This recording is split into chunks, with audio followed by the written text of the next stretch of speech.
To do number 13, what we got to do is we got to break up the function. That's how we use laws of continuity. Laws of continuity just says that you can split this function up. What is this function made of? It looks like this function has two functions. It's made of cosine x, and it's made of x squared. These are two different functions that this f is made of.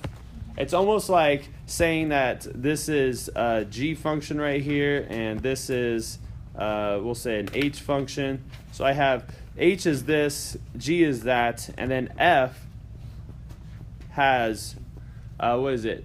H inside of g. So it would be h of x inside of g. It's almost like we're taking the h function, which is x squared, and plugging it inside the g function to get that.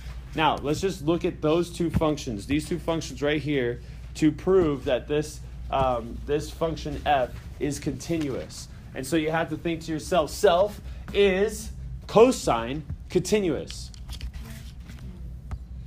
If you have the picture of cosine in your head, you're like, oh yeah, it does this thing like this, it's wavy, and it just keeps going.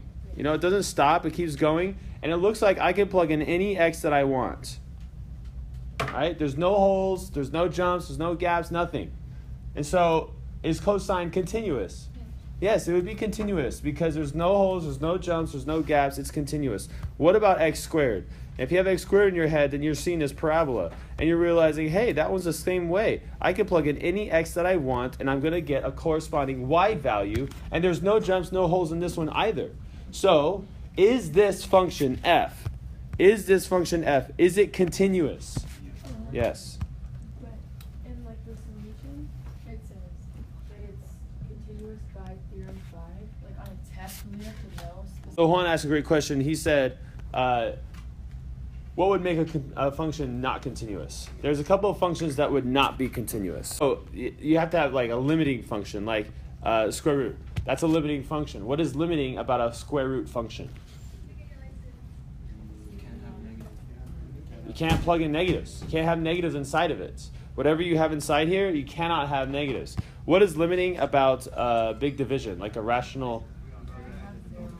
You cannot divide by 0. So whatever, if you pick a variable that divides by, that makes the denominator 0, you can't have it. Anyways, so to sum it up, the square root is a limiting function because you can't have negatives.